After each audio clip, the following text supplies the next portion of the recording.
Iran says it has reached understandings on many issues with the US in exchanges over a deal for ending the war, but warned a deal was not imminent. Tehran said on Monday that it is collecting fees for navigational services on ships transiting the strategic Strait of Hormuz.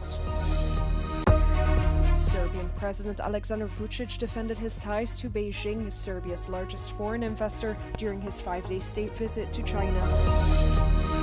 Monday was reported as the hottest day in May on record in the UK, as France also experiences extreme high temperatures. Iran says it has reached understandings on many issues with Washington in exchanges over a deal for ending the war, but warned an agreement was not imminent. Speaking during a weekly news briefing, Iranian Foreign Ministry spokesperson Ismail Baqai noted agreements and conclusions have been made on, quote, a large portion of the issues under discussion. Baqai, however, said this did not mean the signing of an agreement is imminent, accusing Washington of shifting its positions. The latest comments from Tehran come after U.S. Secretary of State Marco Rubio said negotiators had a pretty solid thing on the table and indicated that a peace deal could be reached on Monday. But U.S. President Donald Trump on Sunday said he told representatives not to, quote, rush into a deal with Iran, hours after saying an agreement had been largely negotiated. The deal, if reached, is expected to end the war, reopen the Strait of Hormuz, and ease a worldwide energy crisis sparked by the US and Israeli bombardment of Iran on February 28, which led Tehran to effectively close the waterway. Tehran is collecting fees for navigational services on ships transiting the strategic Strait of Hormuz. Foreign Ministry spokesman Ismail Baqai said in a weekly press briefing. Baqai added that Iran was not seeking to collect tolls, but that the fees were to cover navigational services in addition to the measures necessary to protect the environment of the Strait of Hormuz, the Persian Gulf and the Sea of Oman.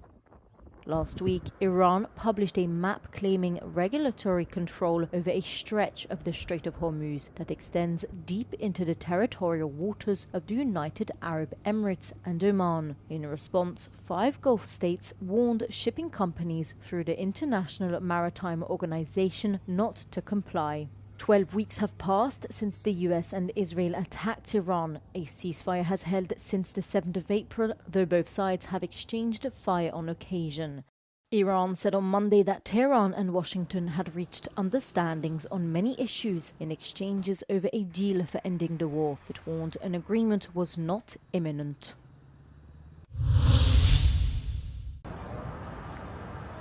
Over 1.5 million Muslims arrived in the holy city of Mecca on Monday for the annual Hajj pilgrimage. The pilgrims circled the cube-shaped Kaaba in the Grand Mosque before arriving on buses or by foot in a vast tent city in Mina. They did so in sweltering temperatures, reaching up to 45 degrees Celsius. وانا بصراحه كنت يعني حاطه في دماغي ان انا هنزل اصلي كل الفروض في الحرم فلا ما قدرتش على الفروض اللي في الشمس. انا باخد وانا ماشي بتشرب فيها لان انت لازم تشرب ميه كتير تعود الميه اللي بتطلع منها يعني انا بقف بتصلي بتلاقي نفسك بقيت ميه. The start of the Hajj came as US President Donald Trump continued to send mixed signals over a possible agreement to extend the ceasefire with Iran and a deal to reopen the Strait of Hormuz. Despite the uncertainty triggered by the unrest in the region, Saudi officials noted more pilgrims traveled from abroad compared to last year. Saudi authorities want to keep the conflict far from the minds of the visitors, but signaled their readiness to fend an attack should there be any. Serbian President Aleksandar Vučić has taken a defiant tone on a 5-day state visit to China. Vučić complained of what he believes are European efforts to prevent him strengthening ties to Beijing, his country's largest foreign investor. As part of his state visit, the Serbian president visited the Great Wall, where he enjoyed a performance of traditional Serbian folk dances and songs. The people actually that constructed this Great Wall are invincible people. It speaks a lot about your persistence, consistence, your desire to defend your country, your borders, your sovereignty, independence. Vucic's trip to China comes after Chinese leader Xi Jinping received a run of high-profile visitors, among them US President Donald Trump, followed by Russian President Vladimir Putin. During his trip to China, Vucic also accused the EU of trying to dictate Serbia's foreign policy by pressuring him to avoid direct talks with the Kremlin. The UK broke its record for the hottest day in May, with 33.5-degree temperatures on Monday near London, according to the National Weather Agency. Britain saw its hottest year on record in 2025, while climate advisors have urged the UK government to adapt infrastructure like schools and hospitals for a warming planet. Meanwhile, residents are concerned about these unusual high temperatures. I'm worried because this is our planet, there's no planet B, and I really think that we should protect our country with all that we can, so we can try live here longer, and we don't want to trash our planet, do we? France also faced unusually hot weather on Monday and over the weekend. In Paris's suburbs, 10 runners had to be taken to hospital in critical condition after a race, according to authorities, as temperatures hit 31.9 degrees. Meanwhile, parts of Brittany recorded temperatures as high as 34 degrees and are under a so-called yellow heatwave alert, the first one since 2004, a Météo France spokeswoman said. Scientists say that recurring heat waves are a clear marker of global warming and that these heat waves are set to become more frequent, longer and more intense. A major transformation has taken place in recent years in the economic relationship between Greece and Turkey, two neighboring countries whose political leaderships alternate between periods of tension and what is often described as a climate of calm.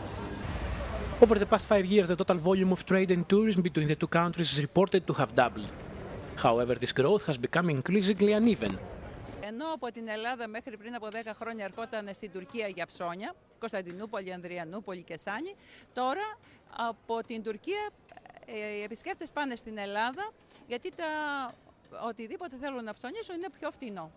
Εδώ είναι φτηνά τα απολύτως απαραίτητα για να ζήσει κάποιος, να διαβιώσει, να επιβιώσει μάλλον. Αλλά όταν πάει να ψωνίσει κάτι ακριβότερο, κάτι καλύτερο, η τιμή εκτοξεύεται. While the number of Greeks visiting Turkey each year has remained relatively stable at just over 500,000, the number of Turkish visitors traveling to Greece has reportedly tripled over the past 4 years. Geçen ay Yunanistan'a tatile geldim. Karayoluyla Kavala'ya ve Selanik'e gittim. Ve Yunanistan'ı çok beğendim açıkçası. Yemekler çok güzeldi, porsiyonlar büyüktü ve ucuzdu her şey. Fiyatlar gayet uygundu. Η τουριστική πλευρά της Ελλάδας είναι πολύ σε κατώτερα επίπεδα από πλευράς οικονομίας της Τουρκίας και ως εκ τούτου βλέπουμε από το Αϊβαλί είτε από τις διάφορες άλλες περιοχές περνάνε κατά χιλιάδες πλέον, ιδιαίτερα το καλοκαίρι, στα ελληνικά νησιά. Diplomatic sources state that the Greek consulate in Istanbul alone now issues around 1,300 visas per day, many of them allowing multiple entries. Eskiden Yunan müşterilerimiz daha yoğundu. Şu an Türkiye'ye daha az uğruyorlar. Bunun sebebi ekonomik şartlar bu şekilde.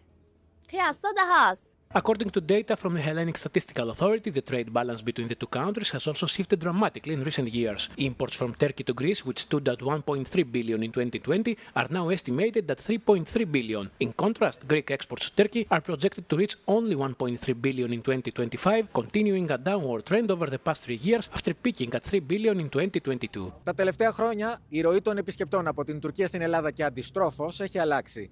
Όλο ένα και περισσότεροι Τούρκοι έρχονται και ξοδεύουν στην Ελλάδα. Όλο ένα και λιγότεροι Έλληνες έρχονται και ακόμα λιγότερο ξοδεύουν στην Τουρκία. Από την Κωνσταντινούπολη, για το Euronews, Γιάννης Γιαγκίνης. Starting from the 1st of June, a ban on the nighttime sale of alcohol will be in effect throughout the Polish capital Warsaw. Between 10 p.m. and 6 a.m., alcohol will no longer be permitted for sale in kiosks, stores, or gas stations. The restrictions, however, will not apply to restaurants and bars or the duty-free zone at Chopin Airport. We asked Warsaw residents how they view this decision and what will change once the restrictions are in place. No zmieniłoby, bo większy byłby spokój. Nieważne, która jest godzina. Po prostu. Będzie prohibicja jakby dla trzeźwych. Mi się to nie podoba taki pomysł. Ogólnie prohibicja stanowczo nie. Kiedyś alkohol sprzedawali od 13 do 22 i wszyscy byli szczęśliwi. Uważam, że jest to bardzo dobrym pomysłem. Myślę, że będzie bezpiecznie. Akurat z moim mężem często jesteśmy w Szwecji, więc tam to się dobrze sprawdza i myślę, że to jest dobra godzina, żeby skończyć po prostu sprzedaż. W wypadku prohibicji zawsze tworzy się jakiś czarny rynek. Prawda, babcia sprzedaje, prawda, z torby, prawda, czy przez okno i tak było, prawda, przez wieki. Ale jestem bardzo za prohibicją, bo to na pewno picie ograniczy i na pewno będzie mniej incydentów, awantur. We also asked whether drinking alcohol should be allowed on the boulevards along the Vitsula River. Spędziłam tam sama sporo czasu ze znajomymi, już może teraz nie tak dużo, ale myślę, że powinny być przestrzenie, gdzie też młodzi ludzie mogą sobie usiąść spokojnie. To, że ja nie piję, to nie znaczy, że ktoś ma nie pić. Tylko mówię, wszystko się robi z umiarem i żeby to miało ręce i nogi. Butelki się wyrzuca do śmietnika, ewentualnie oddaje gdzieś do skupu, a nie tłucze na środku bulwaru, gdzie nie można ani później usiąść, ani stanąć. The final assessment of the solution's effectiveness will depend on safety data, the number of police interventions, and residents' opinions after several months of the new regulations being in effect.